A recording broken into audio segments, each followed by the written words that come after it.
Hey everyone, so we are at the pod. We're getting it all loaded up with all the final details we need to have done before we move it out. So this contraption here is the creation of Larry. He made this to, well, why don't I let you explain? Okay. So to balance the whole pod out, we've got to obviously we've got ballast tanks in each one of the sponsons. And we've got to transfer weight between the ends, between each end. If we have one sponson that's carrying a lot of weight, it'll go lower. We've got an inclinometer that measures that level change.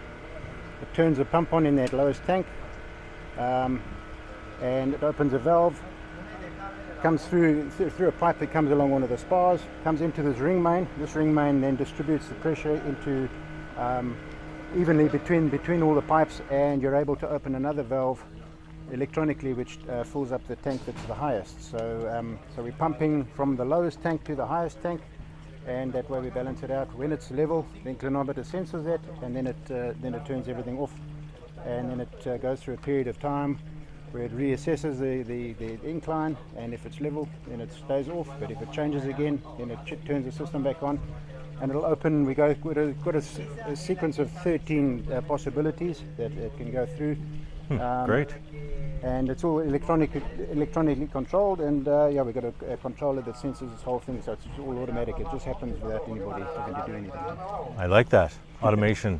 Just magically happens, and you don't have to worry about it. You don't have to say, okay, we're 5 degrees in one direction, so we need to.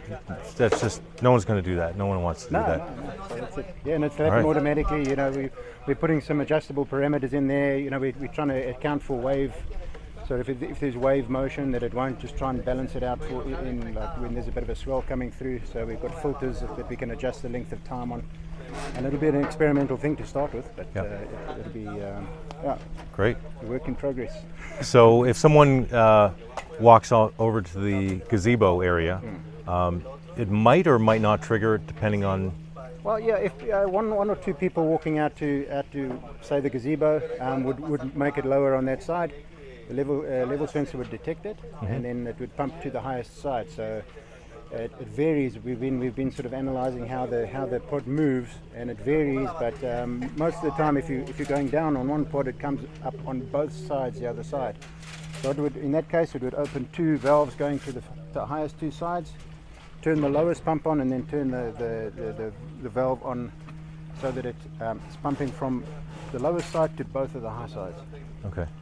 And that way it would balance it out. As soon as it gets to the level the sensor senses it, and then turns the pumps off, closes the valves, and then reassesses the situation. Sweet. How long would it take to rebalance it if 5 people walk out, or do you have, or one person, or do you have any sense of? Yeah, look, we've got time? some pretty potent pumps in the things there, and I've made all of this. The reason why this is such thick piping is that we need to accommodate as much water as we can, so we're getting as much water to the ballast tank that we need to get it to as quickly as possible. Okay. And the pumps are pretty powerful, and they've got a nice 40 millimeter bore, so we should be able to move quite a lot of water. And, okay. So it's great. Well, that's what we're working on, is a very short response time, right. or the shortest response time we can get with the equipment we've got. So that's really where we are at the moment. How much water can these pumps push through in a minute? I'm not exactly sure. I think it was a lot, wasn't it? Like 750 liters a minute or something, if I remember correctly. It's an awful lot. Yeah, it's more than we could, more than the tank, basically in a minute. In a minute? Wow. Yeah. Okay. So do we have water level sensors in each tank? Yes. So you've got 3 level sensors in each tank. You've got a low level sensor, so that if there's a trouble, if there's a problem with one of the pipes, or one of the tanks starts leaking, you'll pick up a low level sensor. Okay. And that'll push a notification through to your human interface on your screen. And then so you've got a low level sensor which will switch all the pumps off if you get to a certain low level. So we don't want to take all of the water out of one ballast tank, so we'll have a minimum level which will be adjustable for now until we get to the right sort of balance. Right. You'll have so once you get the low level sensor, it'll turn the pump off, and then anything between that low level sensor and the high level sensor, which is a really high level sensor, so that when you fill the tank up to the top, you don't want it overflowing. When it gets to that level, it'll stop the pumps and turn the system off. So, All right. so that you can't overfill one tank and overfill one. So in that case, it would take like 5 or 6 people all going out to the one sponson at one time, and sort of that tank being totally empty and the other tanks being as full as they can with the water we have in the system. Okay. And that'll get Great. to a high level and switch the system off, and you'll sit a little bit lower on that side, but that's All right. Sounds good. yeah. Thank you. Right. All right.